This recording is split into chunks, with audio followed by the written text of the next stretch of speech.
पाकिस्तान की जेल में बंद कुलभूषण जाधव और वहां से बचकर आए विंग कमांडर अभिनंदन के मामले में पूरे देश में दो संधियों पर खूब चर्चा हुई। ये दोनों हैं वियना और जिनेवा संधि। कुलभूषण जाधव के मामले में कहा जा रहा है कि ये पूरा मामला वियना संधि पर टिका है। आइए जानते हैं क्या है दोनों संधियां और दोनों में अंतर क्या है। पहले जानते हैं क्या है वियना संधि।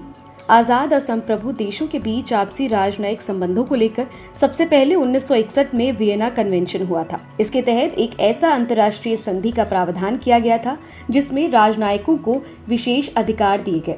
इसके आधार पर ही राजनयिकों की सुरक्षा के लिए अंतर्राष्ट्रीय कानूनों का प्रावधान किया गया। इंटरनेशनल लॉ कमीशन के ड्राफ्ट पर तैयार किए गए इस संधि को 1964 में लागू किया गया था। इस संधि के तहत मेजबान देश अपने यहाँ रहने वाले दूसरे देशों के राजनयिकों को खास दर्जा देता है। इस संधि के प्रमुख प्रावधानों के तहत कोई भी देश दूसरे देश के राजनयिकों को किसी भी कानूनी मामले में गिरफ्तार नहीं कर सकता है। इसके साथ ही राजनयिक के ऊपर मेजबान देश में किसी तरह का कस्टम टैक्स नहीं लगेगा। वियना संधि के मुताबिक राजनयिकों को गिरफ्तार नहीं किया जा सकता है और न ही उन्हें किसी भी तरह की हिरासत में रखा जा सकता है। भारत ने इंटरनेशनल कोर्ट ऑफ जस्टिस में कुलभूषण जाधव का मामला वियना संधि के तहत ही उठाया था।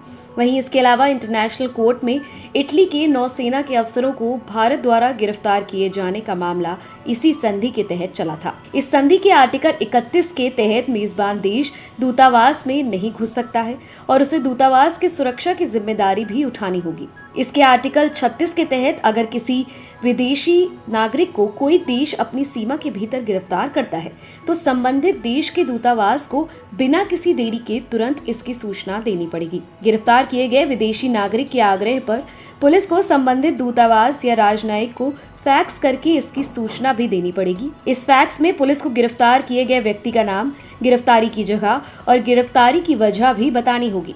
यानी गिरफ्तार विदेशी नागरिक को राजनयिक पहुंच देनी होगी। भारत ने आईसीजे में इसी आर्टिकल 36 के प्रावधानों का हवाला देते हुए जाधव का मामला उठाया था।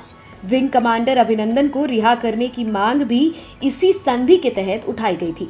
अब जानते हैं कि क्या है जेनेवा समझौता। वियना संधि जहां राजनयिकों यानी डिप्लोमेट के राइट पर आधारित है, वहीं जेनेवा समझौता युद्धबंदी के अधिकारों पर आधारित है। जेनेवा समझौता से भी करीब 100 साल पुराना एक संधि है। ये मानवता को बरकरार रखने के लिए पहली संधि 1964 में हुई थी।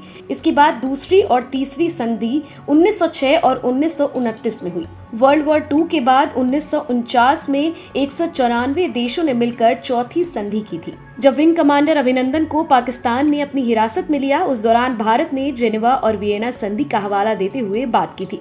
ये है जेनेवा समझौता। जेनेवा संधि के तहत किसी भी युद्धबंदी के साथ अमानवीय बर्ताव नहीं किया जा सकता है। साथ ही युद्धबंदी को न डराया धमकाया जा सकता है और न ही किसी तरह से अपमानित किया जा सकता है। अभिनंदन की गिरफ्तारी के बाद भारतीय विदेश मंत्रालय ने पाकिस्तान से मांग की थी कि वो भारतीय वायुसेना के उस पायलट को तुरंत सुरक्षित वापस भेजे। भारत ने जेनेवा संधि का हवाला दिया था। आपको हमारा वीडियो पसंद आया हो तो इसे लाइक, शेयर, कमेंट जरूर करें और चैनल को सब्सक्राइब जरूर करें।